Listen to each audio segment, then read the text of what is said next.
Eh bien bonjour à tous, j'espère que vous allez bien, on se retrouve aujourd'hui pour le Friday News sur Final Fantasy VII Ever Crisis et il y a beaucoup de choses à voir dans ce Friday News parce qu'il y a notamment la sortie du crossover de Final Fantasy IX avec l'événement et la nouvelle bannière, mais on a également le reset de la coop et on a également d'autres petites informations concernant du contenu futur qui va sortir et notamment la suite de la story, donc je vous mettrai des timecodes en description et écoutez, sur ce on est parti. On va commencer avec le reset de la coop, ce qui se fait tous les vendredis, donc cette semaine on a encore une fois une belle surprise parce qu'on a deux nouveaux boss, donc le Airbuster prototype et les tombes Eileen, et on a 6 niveaux dans chacune des coops. Donc on a 1200 cristaux à aller récupérer dans ces deux nouveaux boss coop, donc c'est très cool d'avoir 1200 cristaux ici, surtout que c'est des cristaux complètement gratuits, je le rappelle, ce sont des niveaux à 0 d'énergie pour la première complétion. En ce qui concerne le Airbuster prototype, il va falloir partir avec de l'électricité et du vent et du sigil triangle pour en venir à bout. C'est notamment l'un des boss qu'on a rencontré dans le dernier event de classement si je me trompe pas, donc c'est pas non plus un boss très compliqué celui-ci. Le duo Tomb Eileen, du coup il faudra de la terre et du sigil rond et triangle pour aller les affronter. Donc c'est pareil, c'est un duo de boss qui est pas très compliqué. En général, on en focus un, on le tombe, et on focus l'autre derrière, on le tombe.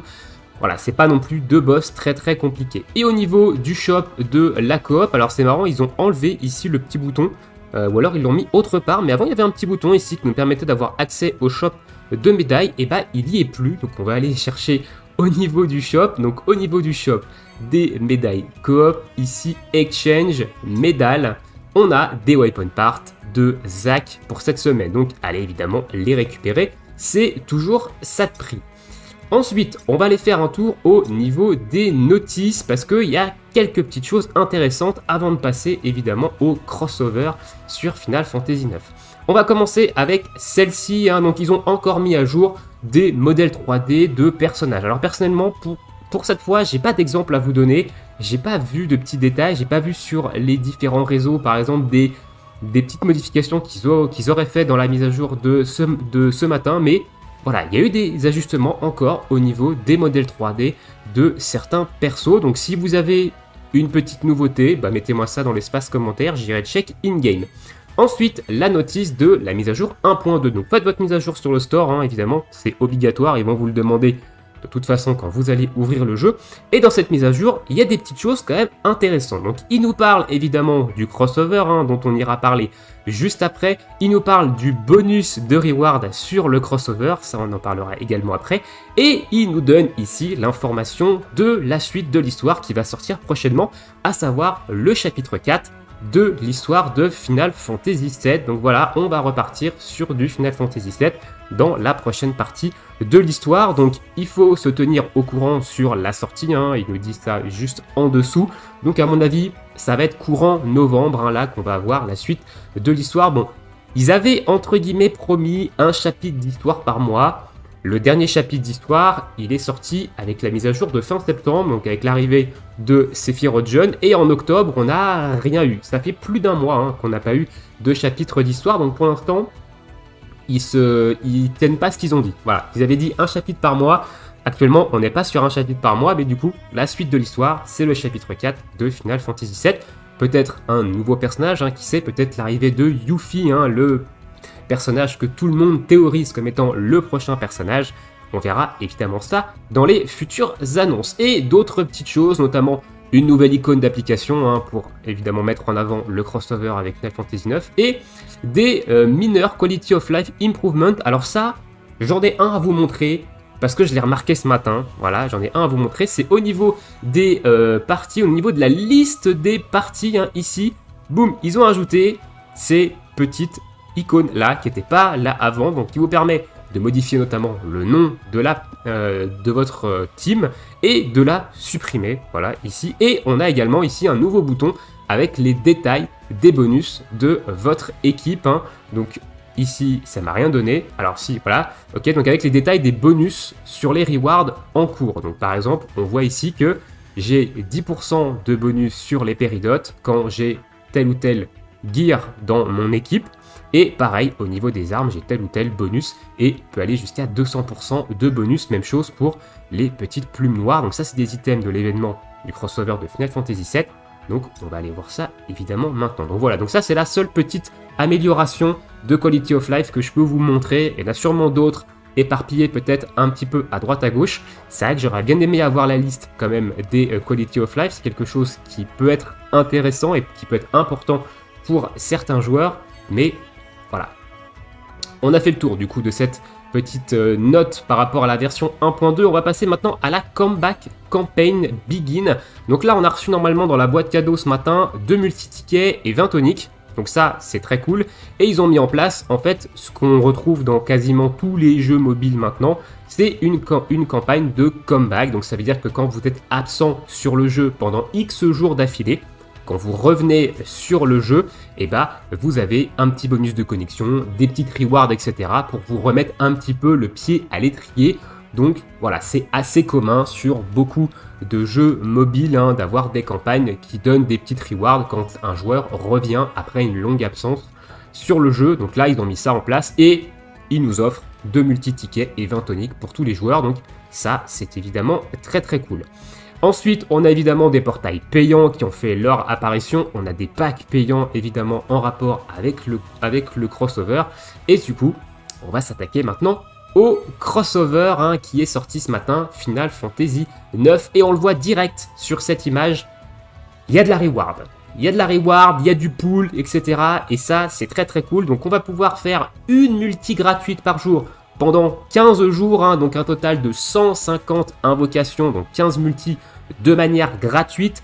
Je rappelle, c'est une multi qui se reset le soir lors du reset, donc là ça doit être, si je dis pas de conneries, 21h ou 22h, je sais plus, parce qu'ils ont reculé d'une heure, donc je sais pas si de leur côté ça s'est un petit peu équilibré, mais c'est soit 21h, checké à 21h, si le reset n'a pas été fait à 21h, c'est que c'est à 22h, il faudra que je regarde de mon côté, mais c'est soit 21h, soit 22h, et ça se reset du coup à ce moment-là. Donc faites votre multi au moins avant 21h. Si vous ne la faites pas, et ben vous la perdez. Elle ne se cumule pas. Donc il faut bien se connecter tous les jours pour faire cette multi au moins avant 21h ou 22h en fonction de l'heure du reset actuel.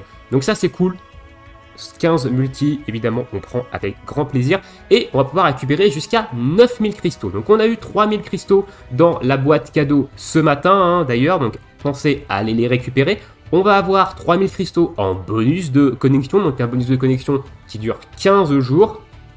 Donc on les aura pas instantanément, mais on aura 3000 cristaux en plus avec ce bonus de co. Et on pourra récupérer les 3000 derniers cristaux via des missions qu'on va aller voir juste après dans la catégorie des missions. Et ici, on a une petite campagne d'augmentation sur les armes de l'événement. Notamment, vous allez avoir plus de chances de success rate quand vous évoluez vos armes de l'événement pour les level up tout simplement beaucoup plus facilement et beaucoup plus rapidement. Donc ça concerne les armes en bannière du crossover et ça concerne également l'arme free to play qu'on pourra aller farmer dans l'événement, donc les différentes armes free to play. Ensuite, voilà, il parle des packs, évidemment, donc ça, les packs payants. Nous, ça nous intéresse pas, vu qu'on n'achète pas de packs sur le jeu, on n'achète que le Season Pass. Ensuite, on va passer à la notice qui parle un peu plus en détail de l'événement du crossover, avec 2 nouvelles monnaies, entre guillemets, à farmer, les péridotes et les plumes noires. On va avoir une arme free-to-play pour Lucia, donc le Vivi Magical Gun, et on le voit évidemment sur l'image, on a également un costume gratuit pour Lucia à l'effigie de Bibi, voilà, à l'effigie du mage noir de FF9. C'est marrant parce que j'attendais absolument pas Lucia avec un costume inspiré de Bibi. C'est vrai que je voyais plutôt Iris avec un costume inspiré du mage noir Bibi, mais là c'est Lucia qui a un costume du coup gratuit à aller récupérer dans l'événement. Donc l'arme, on ira l'analyser quand on ira check l'event, mais elle est mieux que les 2 dernières armes free-to-play, mais elle n'est pas non plus extraordinaire, voilà, je tiens à vous le dire directement. Ici, on a les informations concernant les boss, donc concernant les 3 valseurs qu'on va devoir affronter, et vous allez voir qu'ils ont une mécanique plutôt intéressante, ils ont une mécanique de groupe, et honnêtement, j'ai passé les niveaux X1 et 2 plutôt facilement ce matin, mais attention, ils ont fait un truc Les petits malins, voilà, on va en parler juste maintenant, mais ils sont un petit peu malins. Donc au niveau des tips pour battre ces valseurs, donc le valseur 1, celui de gauche, il est résistant au froid et il va lancer un sort de soin quand ses autres alliés prennent des dégâts. Donc en gros il faut le focus en premier parce que si vous tapez les autres, le valseur 1, donc celui de gauche, il va soigner tout simplement ses potes. Voilà. Le valseur 2, il a une résistance au feu et il fait une attaque magique puissante quand la jauge de force du valseur 3 est cassée.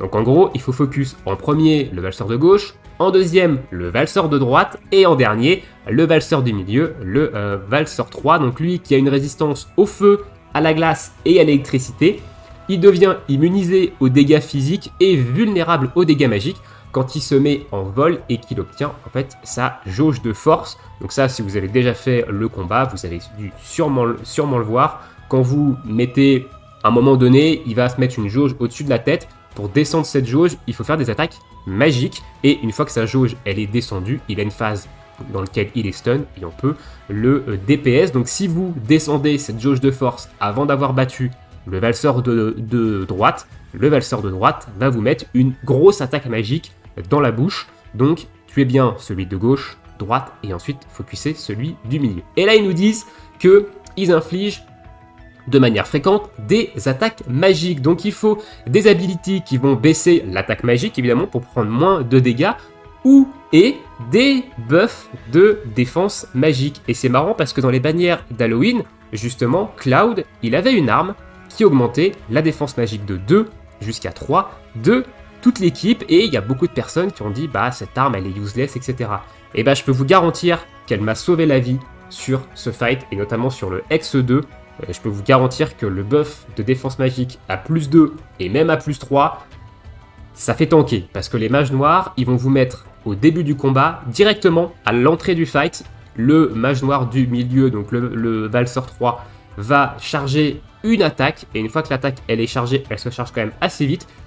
Vous prenez une attaque combinée des 3 valseurs et ça fait pas mal de dégâts. Si vous n'avez pas de quoi vous protéger en magic défense, vous risquez de vous faire one shot, hein, et je vous garantir que l'arme de Cloud, elle m'a bien carré là-dessus.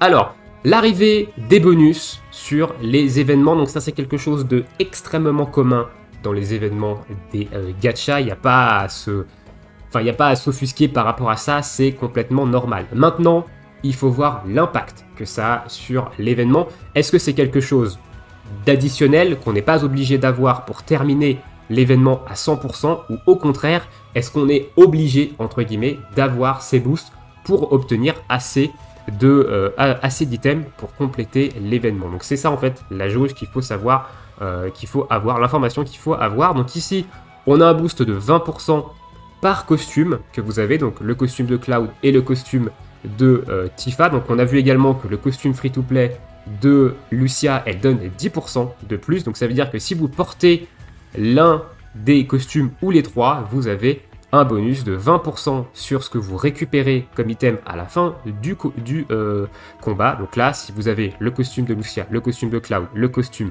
de Tifa, vous récupérez 50% d'items en plus à la fin de chaque combat dans l'événement. Attention. Et ça marche également avec les armes. Donc l'arme en 5 étoiles, elle va vous donner 10% de boost sur les récompenses à la fin de chaque combat.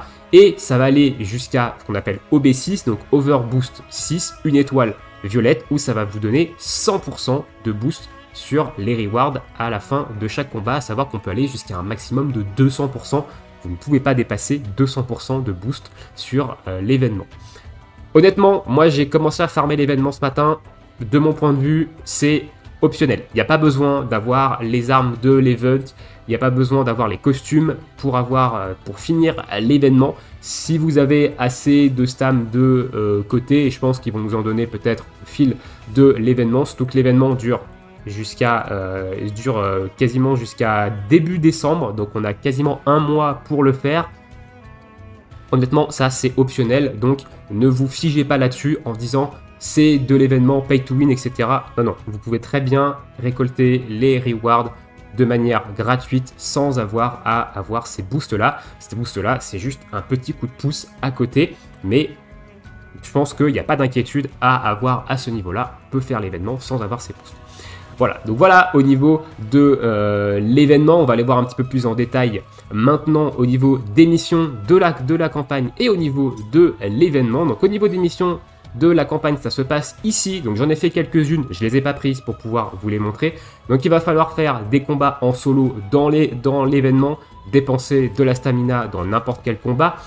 Enchanter, donc monter en niveau des armes. Il va falloir uncap le niveau de certaines armes, donc upgrade évidemment les armes, et faire le niveau pour les matériaux d'armes X fois, hein. Donc là j'ai déjà fait quelques fois, donc on va prendre les rewards de mon côté, pardon, et j'ai récupéré quand même pas mal de cristaux, hein, ici, parce que j'en ai complété certaines. Ok, donc vous voyez un petit peu les caps ici, donc c'est 10 niveaux en solo dans l'Even, enchanter 30 fois une arme, ici il va falloir faire 5 et sûrement d'autres paliers à ça. Upgrade le niveau d'une arme, voilà, il faut le faire ici, et dépenser de la stam dans l'événement. On va aller récupérer les petits cristaux rapidement, on va voir combien on s'est fait de cristaux ici. On a récupéré 2000 cristaux, ok, on est pas mal ici. Et au niveau de l'événement, maintenant. Alors, l'événement, donc comme je vous ai dit, il reste encore 27 jours, donc il y a largement le temps d'aller farmer les différentes monnaies de l'événement. Au niveau des missions, maintenant. Donc au niveau des missions, au niveau des délits, il va falloir aller récupérer des péridotes. Donc les péridotes, c'est l'équivalent des bonbons dans l'event d'Halloween, hein, donc c'est la monnaie que vous allez récupérer en plus grande quantité, donc il faut en récupérer jusqu'à 500 pour en récupérer 350 de plus. Ensuite, au niveau des missions de l'événement, il va falloir monter l'arme free-to-play de Lucia, il va falloir dépenser de la stamina dans n'importe quel combat, il va falloir synthétiser des matérias, ça c'est le niveau histoire, hein, que vous allez faire une fois, et derrière il va falloir dépenser de la stamina dans n'importe quel combat, donc 5000 de stamina en tout, pour aller récupérer le petit wallpaper de l'événement avec les 3 valseurs, qui est plutôt joli, hein, plutôt joli honnêtement, et là il va falloir dépenser de la stamina en coop, donc des missions relativement simple, hein, qu'on va pouvoir faire dans les différents niveaux. Donc au niveau des niveaux en solo, vous avez un premier niveau prologue ici. Alors petit bémol, honnêtement je trouve qu'il y a beaucoup moins d'histoire, il y a beaucoup moins d'histoire que dans l'événement d'Halloween. Donc ici vous avez juste cette petite prologue de story et après c'est que des combats, il n'y a pas d'autres story. Donc sûrement dans une deuxième partie on aura d'autres niveaux d'histoire, etc. Mais voilà, donc vous avez un premier niveau, un deuxième niveau, 3, 4, 5, 6, 7 niveaux de farming, donc 700 cristaux à aller récupérer ici sur les différents niveaux de farming, et vous avez 2 niveaux X avec chacun 200 cristaux à aller récupérer sur chaque niveau X. Donc ici, on est sur 900 cristaux de ce côté-là, et au niveau de la coop, on a 4 niveaux coop avec 400 cristaux, donc 700, 1100, 4 niveaux, 1500. 1500 cristaux, voilà, allez récupérer au niveau de l'événement. Chose nouvelle au niveau de l'event, on peut farmer l'arme free-to-play à 15 étoiles, donc ça c'était déjà le cas dans tous les événements, mais on peut la farmer jusqu'à plus 20, parce que en fait c'est le même mécanisme que dans les invocations, que dans les combats d'invocation, on peut dropper l'arme de Lucia dans les combats, donc à chaque combat vous allez récupérer des weapon parts de l'arme de l'événement, donc vous allez pouvoir la monter 15 étoiles juste en farmant, sans devoir passer par l'échange en boutique, et vous allez derrière pouvoir la monter évidemment à plus 20 grâce à ce farming, hein. Donc c'est une première sur les armes événements de pouvoir les monter 15 étoiles plus 20.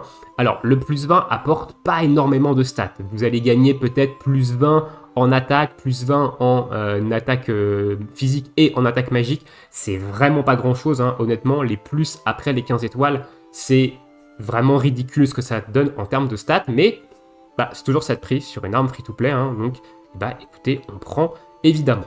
Au niveau de la boutique maintenant, donc on a le costume de Lucia, hein, qu'on va aller regarder juste ici. Alors il y a quand même pas mal de choses, donc moi j'ai déjà pris des trucs, donc on a évidemment une multi antique et normale, on a le costume de Lucia qui est plutôt bien fait, honnêtement. Voilà, je le trouve quand même plutôt bien fait à ce niveau-là. Il est quand même correct. Maintenant, au niveau des Air Ability, c'est un costume défensif. Donc si vous jouez Lucia comme moi en DPS physique, le meilleur costume, ça reste soit son costume 4 étoiles que vous avez gratuitement dans la story, et encore, je suis même pas sûr que ce costume 4 étoiles soit meilleur que celui-ci, j'aurais plus tendance à mettre le 5 étoiles défensif que le costume 4 étoiles. Ou sinon, si vous avez acheté son costume dans la boutique avec le ticket de costume qu'on obtient dans le Season Pass, et bah c'est ce costume-là qui est plus intéressant en termes de DPS. Donc c'est un costume défensif. Honnêtement, pas dégueulasse en termes de costume défensif, +8, ça peut lui permettre de survivre dans les niveaux X par exemple, donc ça peut être cool. Et au niveau du skin, bon, je le trouve quand même plutôt bien fait, hein, pas ce mytho. Alors, on va passer à l'arme maintenant. Donc l'arme, c'est une arme qu'on va évidemment aller voir au maximum. Hein. Donc c'est une arme qui va taper feu en zone avec 290% de dégâts. C'est quand même extrêmement bas en termes de potentiel de dégâts hein, sur une arme, mais c'est une arme à dégâts de zone. Mais c'est une arme de dégâts magiques. Lucia, actuellement, c'est un DPS physique, c'est pas un DPS magique, donc bah, c'est pas très utile sur elle. Au niveau du skin, pourquoi pas, ça ressemble à une canne de mage, hein. Je pense qu'ils en ont fait évidemment référence, hein. Ça ressemble à une canne de mage de Bibi. Au niveau des stats, on est sur beaucoup plus d'attaques magiques que d'attaques physiques. En même temps, c'est normal, c'est une arme qui tape magique. Au niveau des Air Ability, donc les Air Ability, elles sont un petit peu plus intéressantes que les armes qu'on a eues dans le Critical Threat Iron Giant. Mais c'est pas non plus fifou.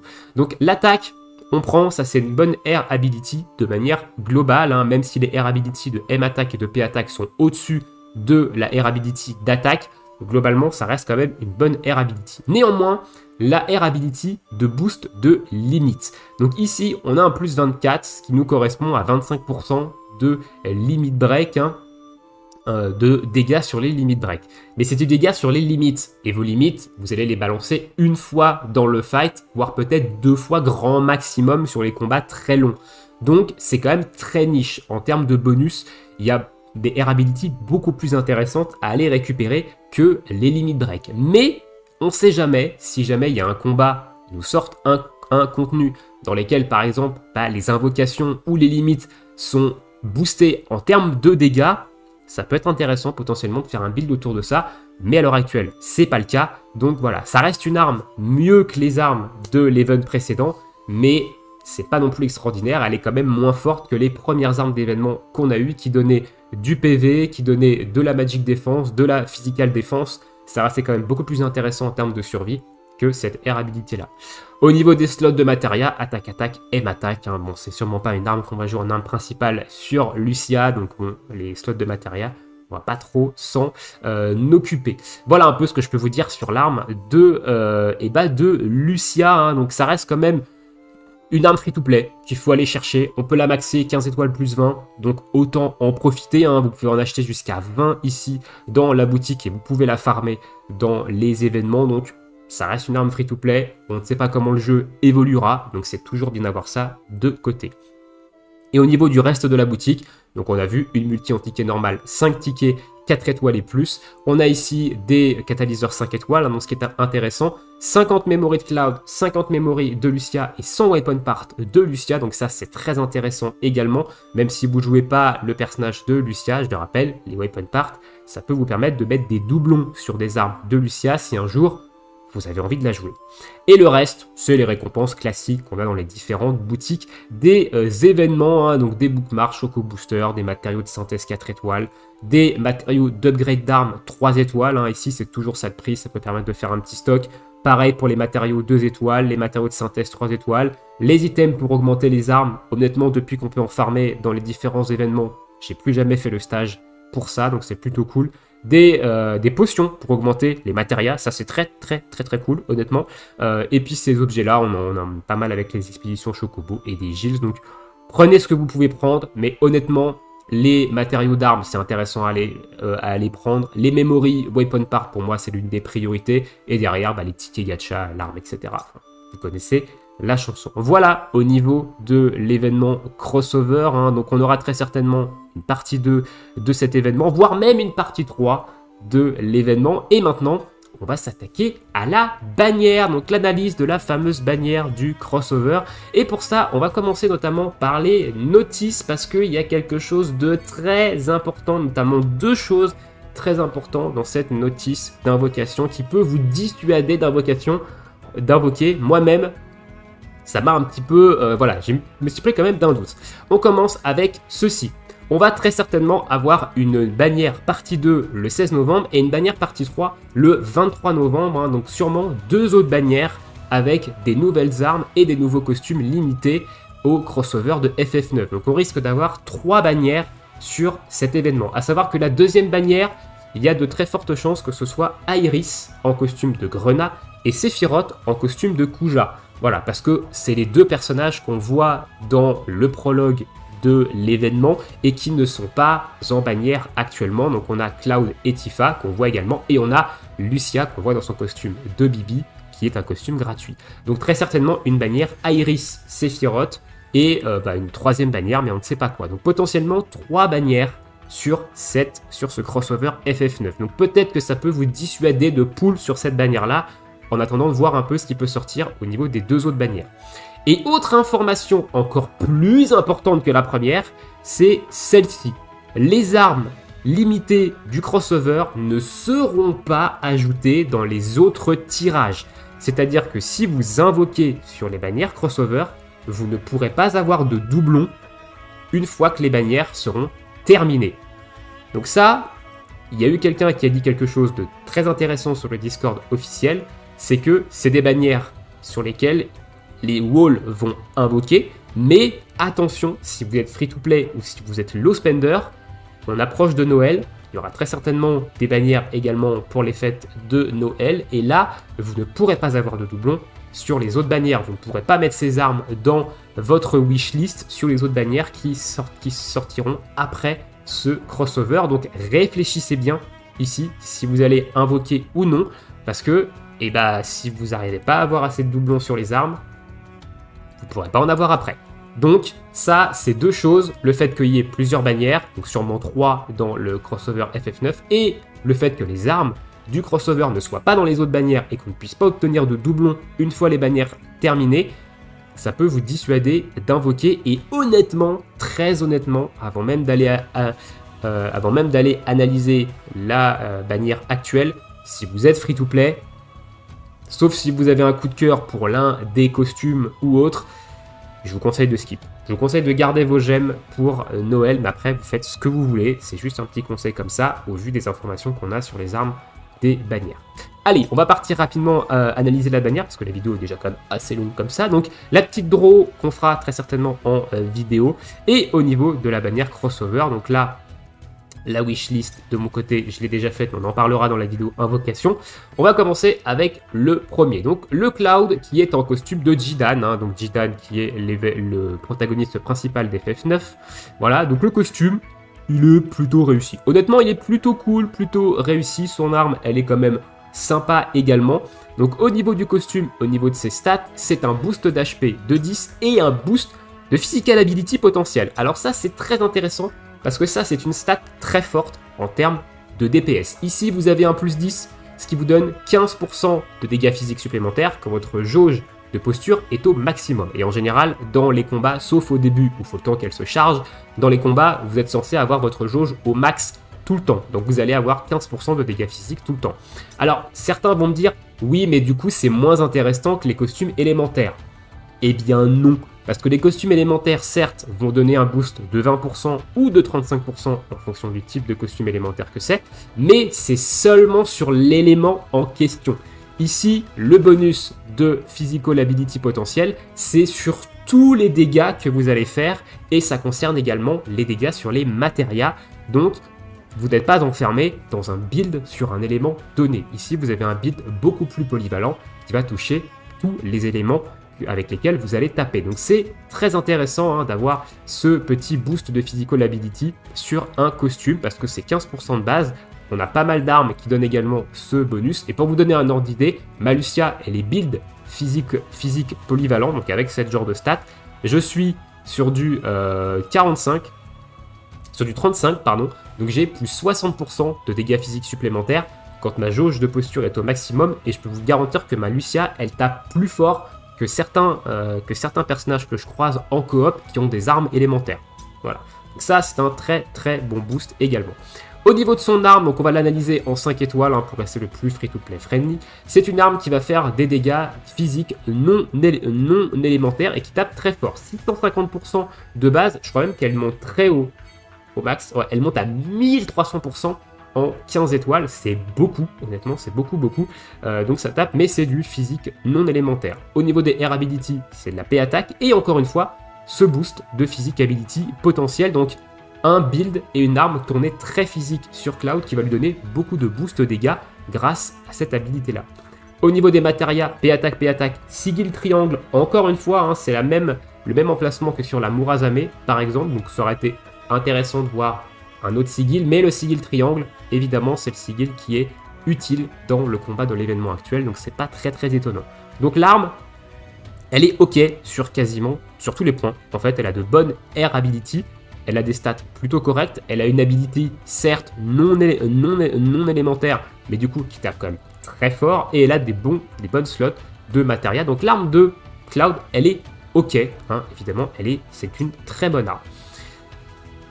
Passons maintenant à notre ami Tifa. Donc Tifa, costume inspiré de Tarrasque le Rouge, hein, l'un des personnages qui se bat justement avec des griffes sur Final Fantasy IX. Bon, le costume est ok, honnêtement, moi j'aime bien le costume. Il est un peu quand même minimaliste hein, ici, mais Tarrasque, il n'est pas très habillé dans Final Fantasy IX, donc forcément le costume n'allait pas être non plus avec beaucoup de matière. Donc il est ok, il est vraiment représentatif du personnage de Tarrasque le Rouge. J'aime beaucoup la coiffure qu'elle a avec les dreads, etc. Avec cette espèce de teinture rouge dedans. Donc honnêtement, le costume, il est ok. Au niveau du costume, même chose que sur Cloud, HP et boost de physique ability potentiel. Donc je ne vais pas redire ce que j'ai dit sur Cloud, c'est très intéressant en termes de DPS physique.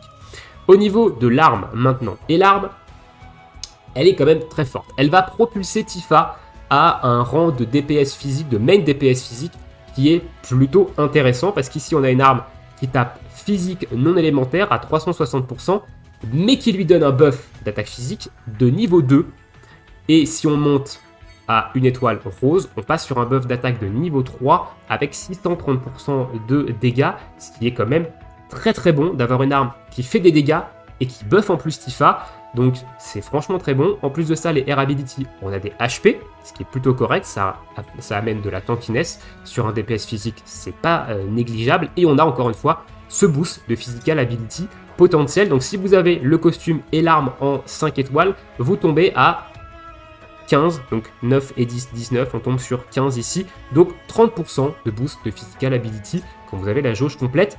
Donc l'arme, si vous voulez jouer Tifa en main DPS physique, c'est une excellente arme à aller récupérer. Mais encore une fois, attention, vous ne pourrez pas récupérer de doublon de cette arme en dehors de cette bannière. Et au niveau des slots, full P-Attack. Voilà, donc là, vous pouvez vraiment jouer Tifa, full DPS physique. L'arme, elle est faite pour ça. Donc voilà, honnêtement, les armes, elles sont toutes les deux intéressantes. L'arme de Tifa la propulse en tant que bon DPS physique, en tant que bon main DPS physique, et l'arme de Cloud lui permet d'avoir un DPS physique encore plus correct que ce qu'il peut avoir. Honnêtement, c'est deux armes et deux costumes qui sont très intéressantes, donc à vous de voir en fonction de ce que vous attendez et de ce que vous voulez faire sur tel ou tel perso. Personnellement, je vais invoquer sur cette bannière, ça sera plus une invocation cosmétique pour Tifa parce que j'aime bien son costume hein, et que j'ai pas vraiment de costume et que j'ai pas de costume limité sur elle encore. Donc j'invoquerai pour aller chercher Tifa. On verra évidemment jusqu'à où en termes de stamp je vais en fonction des stamps que je vais avoir. Voilà, on verra ça dans la vidéo invocation hein, donc restez à l'affût très certainement cet après-midi. Voilà au niveau des vidéos news, je crois avoir rien oublié au niveau des news. Dites-moi dans l'espace commentaire si vous comptez invoquer du coup malgré le fait qu'on ne puisse pas avoir de doublon en dehors de la bannière événement. Et qu'est-ce que vous pensez globalement en fait de cette mise à jour et du crossover FF9. Je vous laisse ici, je vous souhaite tous une très bonne journée, une très bonne soirée, bon jeu et à bientôt, ciao ciao.